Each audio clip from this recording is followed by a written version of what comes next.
Education opportunities, as we know, are highly wrongly distributed between the poor and the rich in the country. To see the extent of negligence and decay of public schools, one has to visit a rural community to fully understand the gap in the classes.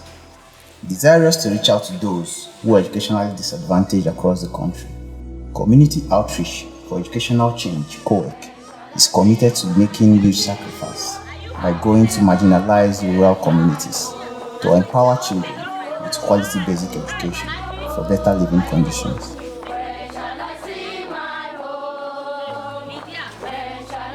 Growing up in my rural hometown, I saw the differences that were very, very clear. Each time we came back home from the private schools that were in the city that we were opportune to go to, and then we came to interact with those that we left in the village to go to school. There was always this imbalance between us and how we interacted.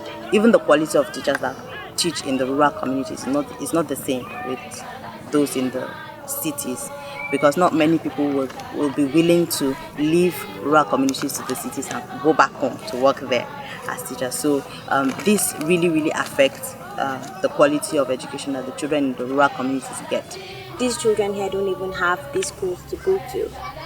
Like, they don't even have teachers who can teach them basic literacy skills, how to read, how to write, how to express themselves, and even go after their own passion.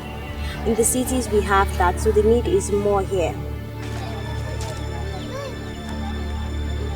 Since 2016, COEC has worked with rural communities in Kaduna State and have reached over 1,000 school children, over 200 rural school teachers through its various educational school intervention projects. After I even became a teacher and I was teaching across cities in Nigeria, I realized that my job as a teacher was actually making a difference, but I felt it wasn't enough. I was meeting a particular set of children and leaving some out, because those in the cities already have some of the basic tools that they need to help them succeed over those that are in the rural communities.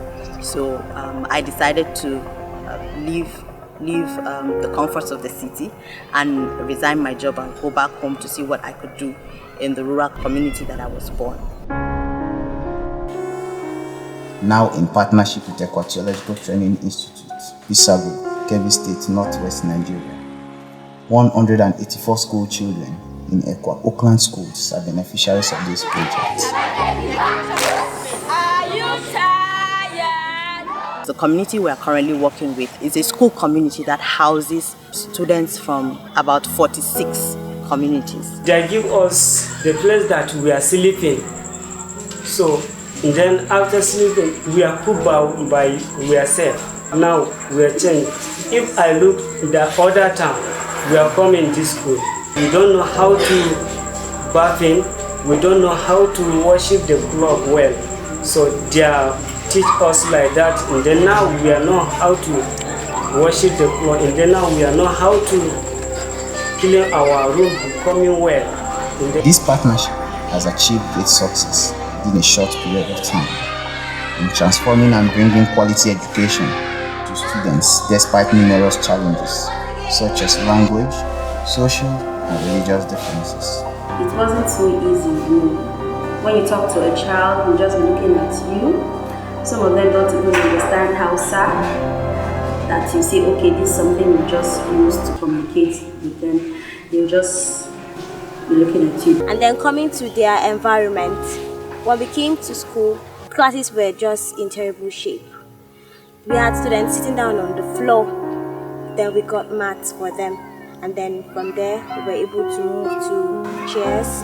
And then they now have tables that they write on, even though they don't have worksheets because they can't afford them. We have also seen girls that run away from forced marriages, because these things still happen here. This time we have had to take in a girl. She is 18 at the moment. Her wedding had already been arranged, and when it was almost time for her to be taken to the man's house, she ran away from home and she came to the school for refuge.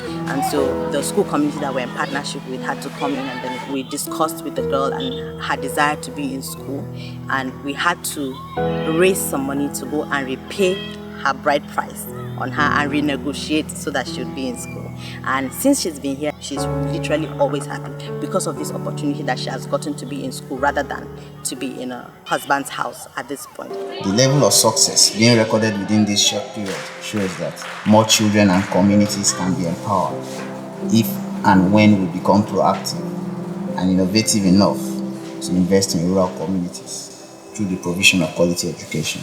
I really thank God for the changes that I have seen in my children, starting from January this year, 2019. I have 2 children in primary school.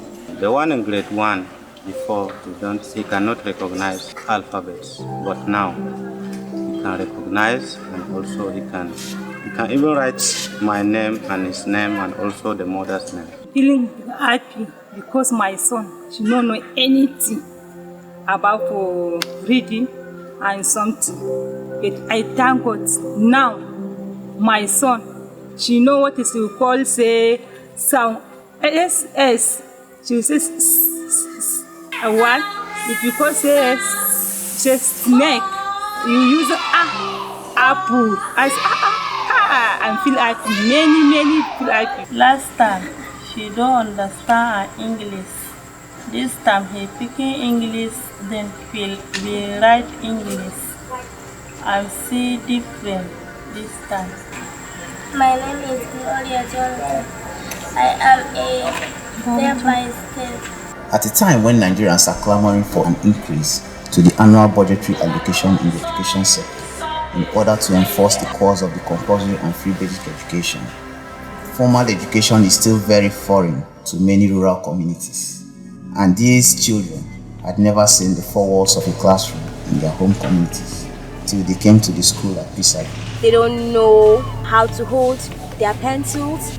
They don't even know how to write. They don't know the letters of the alphabet. They don't know anything. And these children that we're talking about, they're not like really kids. We have teenagers, 15, 16, 17, 18 amongst them. And also about character, yes, the children now are trying to keep themselves clean, wash their clothes, and sometimes my son will say, "Daddy, bath me," because they say that if we didn't bath, we should not come to school. The 2019 budgetary provision for education is still below the 15 to 20% minimum recommended for developing countries by the United Nations Educational, Scientific and Cultural Organization, UNESCO. This has been the trend in years, and Nigeria's education sector is in steady decline due to financial and policy support. In recent times, Nigeria has been plagued by activities of insurgents, kidnapping, and other social vices, occasioned basically by poverty and lack of education. To curb this menace, there is need to look more in the direction of these underprivileged children in rural communities by transforming their minds through quality education to be patriotic in nation building. They are very excited to learn. The time we have in school is not even enough for them. They come to my house knocking, come and open the class for us, want to learn this, want to learn that. So that has been really inspiring. It makes you want to do more. They're always eager to learn. So I think it's really fulfilling when you meet people like that who are thought of as undeserving, and it looks like they don't even want this. But when you actually expose them to it, I mean, there's no limit to how much a child can go. These children, if not encouraged, remain vulnerable, and in the future will not be able to compete in the global market because they lack the needed skills to succeed in the 21st century. I believe that a child's location should not determine the quality of education he or she gets. Basic literacy skills is like the major foundation you need to lay for a child to learn and succeed eventually.